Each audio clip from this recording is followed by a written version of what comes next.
Hey everybody, Prepper Nurse 1 here. Today is the 11th of July. It is Tuesday, 2023. I hope y'all are having a good day. The sun was out earlier, mix of sun and clouds, but now that's looking darker. So I don't know if we're going to get rain this afternoon or not. This video, I just wanted to do a video and talk about, to me they're kind of important things. Having people that you can count on, having people around you that offer support no matter what, I think is very, very important. And I think we all need to have somebody that we can count on, somebody that we can look at for support in those type of things. I think too many people get caught up. We all have busy lives, okay? We all have busy lives, and there's responsibilities and things that we have to do. But we need to remember, there's people out there that we need to watch out for and care for. Maybe are not as strong as you. And I'm not talking physically strong, I'm talking mentally strong. Physical strength is physical strength. But to have somebody that you can rely on, that you know is going to have your back, that's going to, check on you and see how you're doing. I think that is important. I mean, we all go through things in life. I've said many times on here, everybody out here, anybody watching this video, is going through something in their life right now. And I think it's important, that, like I said again, that we should be supporting each other.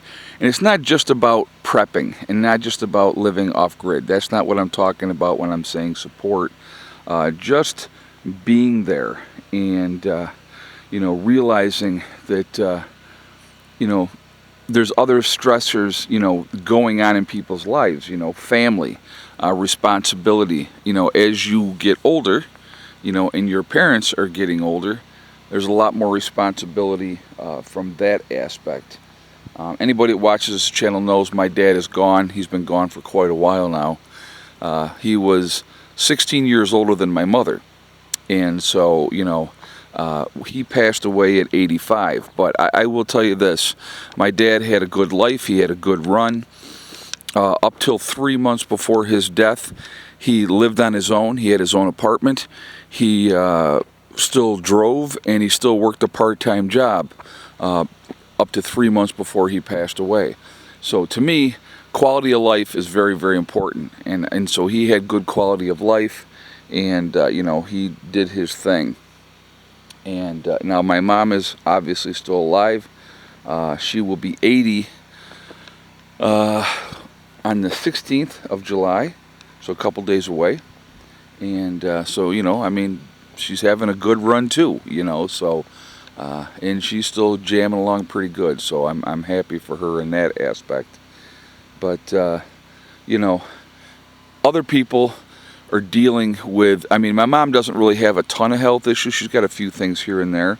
But, as your parents are getting older, they're going to face more things, and,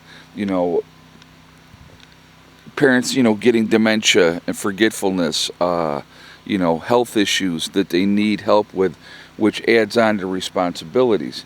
I'm going to tell you what, if you have 3 kids, I'm going to use this as an example. If you have 3 kids, and of those 3 kids, one of them says, hey, I'll step up and, and be the one to look out for mom or dad or whoever, you're very, very lucky.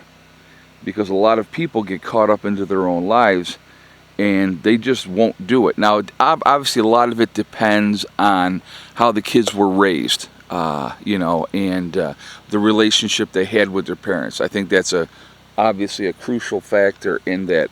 And I'm going to give you a really good example of that, okay? Real good example of that.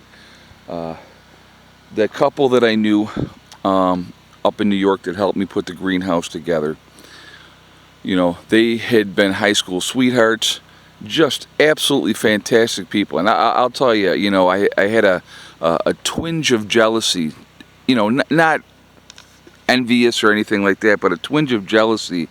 Just the relationship that they had, how close they were to their kids, and that relationship, because wasn't my situation growing up at all, and their whole family was very, very close, and they had a bunch of kids, and and then she had gotten cancer, and then she succumbed to cancer, and but they just were wonderful, wonderful people. And not just one of their kids, but all of their kids were there and involved. And that to me speaks of what kind of parents they were. And they were very involved with the grandchildren, the whole thing. Just wonderful, wonderful people. I'll be honest with you. I just, you don't generally see it. Man, these bugs are bad today. You generally don't see that. That's not the norm anymore, which is kind of sad, because it should be the norm.